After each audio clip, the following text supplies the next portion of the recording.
Hey, it's Kay, and this is Skittles, head of recruitment.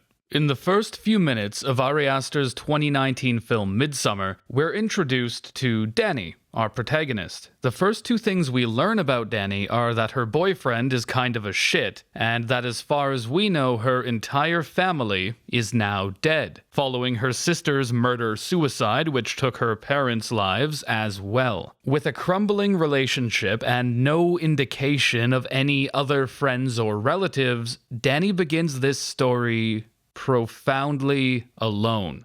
Danny, her boyfriend Christian, and several of Christian's friends, specifically not Danny's friends, go on a trip to Sweden to visit the place their friend Pelle grew up. Long story short, it turns out to be a weird cult, and going there sets off a series of events that leads to Danny metaphorically and also literally breaking up with Christian and finally finding a community that supports her. A home. Nearly everyone Danny came to Sweden with dies by the end of the film, but the fire in which they're burned is not a tragedy or a loss, not like the death of Danny's family. At the start of the film, these cleansing flames represent the end to Danny's old life of grief and isolation, her escape from an unhappy and abusive relationship, and this is her first real step towards healing. At the beautiful beginning of her new life with this family she has found, it's a strangely happy ending, given the circumstances. And that appraisal of the film can be seen in countless reviews and videos. Nearly everyone I've seen discuss this movie has come to the same conclusion, that this film is a metaphor for Danny's breakup with Christian, and the ending is ultimately a happy one. And despite how morbid it can be, it's one of those unorthodox examples of positive horror, you could say. She's watching the vestiges of her former life crumble and can't help but smile, as she is free to start anew in a community where she can belong and be seen. The cult become more than just some spectacular support group for Danny. They become the family she's always wanted and needed. They invite and encourage her with nothing but sincere intent. If you're expecting an actual horror movie out of this, then this might not be the movie for you. Where we know for a fact that Danny is safe from the evils that brought her down to begin with, death be damned. Because at the end of the day, what truly matters to her is finding the happiness she's been sorely missing. Fuck that. Join a cult. Not much of a horror movie at all, in truth. And that was my takeaway when I first watched Midsommar, but something kept eating at me after I watched it. Yes, this film was definitely largely about a breakup, but no matter how many reviewers reassured me that this film actually had a happy ending, and that this was, on the whole, a good thing for Danny, there were just too many things that felt off to me. So I went back and I watched it again. This time I went for the director's cut that adds about 20 minutes to the runtime. I hoped that those 20 minutes could add a little extra context that would help me make sense of why I just couldn't swallow this narrative that the cult was actually kind of cool, despite the murders. After all, the murders were all sorta justified, right? Mark defiles a sacred site, Josh breaks the rules and does a major sacrilege on their scriptures. The British couple disrespect and disrupt what you have to imagine is one of the Harga's most important rituals. And Christian is a shitty, abusive partner whose death represents Danny finally becoming free. Right? But as I watched Midsommar again, things kept piling up that raised questions. Like, why is the runic language the cult uses specifically associated with Nazis? What a weird decision for the director to make. Why, when they approach the village, is there a banner with a Swedish anti-immigrant slogan on it? Why does it seem like there's something so loaded about the old Swedish tale that casts the black one as the villain? Why are Mark and Christian seduced before being murdered by the cult, while Josh and the Brits are not? Why does director Ari Aster even say of Josh he's thrown away in a way that the other members of the main cast are not, because these people have no further use for him? Oh shit. It's fascism.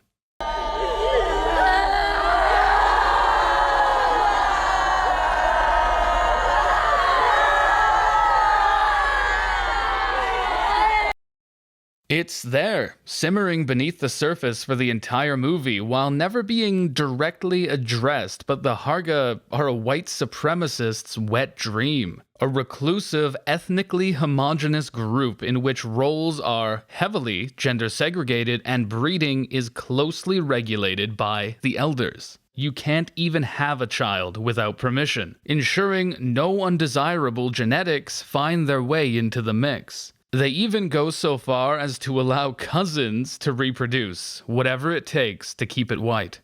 The Harga idolize genetic purity so much that they produce oracles by intentionally inbreeding, believing that genetic purity is next to divinity, and that these oracles, for their purity, will see with vision unclouded. They bring in outsiders to stop their population becoming too inbred, but only the white ones. Non-white outsiders, well. But their society doesn't come off as some terrifying fascist regime, does it? The Harga seem to be pretty happy. Life for the Harga is strictly regimented. From birth till 18 is childhood. Then, from 18 to 36, they go on what they call a pilgrimage. From 36 to 54, they are laborers, and from 54 to 72, they are mentors. At 72, they take their own lives in a ritual called atastupa. That does sound scary, but it's not for them. It's a natural part of life. They even describe the ritual as beautiful. Even death doesn't pollute their idyllic life with fear. And imagine only having to be a laborer for 18 years. Midsommar is relentless, with examples of how much better life is for the Harga compared to Danny's life, and ours, in the modern capitalist world. They spend their youth traveling the world before engaging in a working life shorter than most of us who work from 18 through to 65, if we're lucky, can even imagine. Then they enter a mentor role specifically made for them as they age, while those of us who get to retire struggle to figure out what to do with ourselves after 40 to 50 years of working. And the examples go far beyond this. The introduction to the film is full of beautiful shots of the snowy Scandinavian forest accompanied by peaceful traditional song. Interrupted by the jarring alarm sound of the modern world as we meet Danny on the eve of the worst moment of her life as her entire family dies. The music in the village indicates peace and harmony with nature in contrast to the dark, suffocating shots and somber scoring of Danny's life in America. To drive home the point that the outside world is full of miserable degeneracy, the only outside communication our characters get once they arrive in the village is a brief radio signal broadcasting a news story about a Brussels businessman receiving oral sex while driving, crashing his car, and getting his dick bitten off in the accident. The film goes out of its way to show us how the Harga avoid the problems that have caused Danny so much pain. They have a communal way of raising children, which is in stark contrast to the modern family unit that Danny grew up with that clearly went horribly wrong. Speaking of which, for the Harga, suicide is part of the life cycle and, while sad, is seen as a beautiful thing. It's just part of how their society functions. Compare that to suicide in Danny's world, which is a terrible, traumatic loss that tore her life apart and took her family away. All of these little tidbits culminate in a scene where Pele tells Danny that he knows how she feels. That his parents died when he was younger, but that he never felt alone. He always felt held, because he had the cult. Planting the seeds that this is the better way of life, that Danny doesn't have to be alone in her grief. And based on the information we're given as viewers, it's a pretty compelling argument, and that is frightening. I sometimes fear that people think that fascism arrives in fancy dress, worn by grotesques and monsters, as played out in endless reruns of the Nazis. Fascism arrives as your friend. It will restore your honor, make you feel proud, protect your house, give you a job, clean up the neighborhood, remind you of how great you once were, clear out the venal and the corrupt, remove anything you feel is unlike you. It doesn't walk in saying, our program means militias, mass imprisonments, transportations, war, and persecution. Not to invoke the Nazis and get demonetized, there's a Patreon by the way if you want to support the channel, but they were fascinated by the occult, the mystic, the pseudoscientific, and this fascination has led to a deep association between cults and fascism that has continued to the present day. Some of the most prolific cults in American history have had deep ties to white supremacy, most notably the Manson cult, who believed in a coming race war. Neo-Nazi groups throughout the West who organize themselves very much like cults tend to use a lot of the same rhetoric. But there's plenty of movies about why fascism is bad and why cults are bad. So why is Midsommar significant? The answer is because it kinda gets to you. To better understand why Midsommar is so effective at putting you in Danny's shoes as the victim of this cult's indoctrination, it can help to contrast it with a film that surprisingly mirrors it quite a bit. Mandy. Mandy hits many of the same beats as Midsommar, but always playing out in a sort of comical inversion. A cult murdering the partner of the protagonist, Nick Cage, sets off his journey in Mandy, while in Midsommar, Danny consents to the cult murdering her partner, and this resolves her journey. Nick Cage has his power taken away by the cult and has to take it back violently. Danny starts from a position of powerlessness and becomes empowered by joining the cult. Drugs are used in both films to show that the perception of the protagonist is being influenced, but it also influences the perception of the audience, as reality becomes more and more flexible within the film. In Mandy, this is used to demonize the cult and depict them as monstrous, while in Midsommar, it's used to drop our defenses and let the cult in. Mandy is a film written from a much more traditionally masculine perspective, allowing us to indulge in that cartoonishly over-the-top violence of Nick Cage cutting through cult members and demon bikers with a ridiculous silver axe, while Midsommar approaches its cult from a much more feminine point of view. Our protagonist is grieving and is desperately looking for community and support, which is exploited by the abusive tactics of the cult. In Midsommar, the cult wins. Why am I talking about the gendered characteristics of these two films? Well, it's hard to get exact numbers, obviously, but many experts estimate that around 70% of cult members are women. There's a number of theories as to why that is. Janja Lalich, a sociologist who has spent 25 years researching cults, has said that the recruitment tactics of many cults may appeal to women more than men. The modern cult sales pitch really taps into our desire to better ourselves, to improve our careers, to be a better speaker, to look prettier, to look thinner. I think women today are still very vulnerable to those appeals, and women may also be more vulnerable to certain abusive power dynamics. Cultic control techniques mirror the tactics and power dynamics in abusive domestic relationships. The giving and rescinding of love and affection, the demeaning, the isolating from friends and family, and the use of sex as a control instrument. She also notes that sexual abuse is rampant within cults, given how many high-profile legal cases against cults include charges of sex trafficking and other sexual crimes. The higher percentage of women in cults may also be the result of the sort of sexual predators who become cult leaders, mainly targeting women in the first place.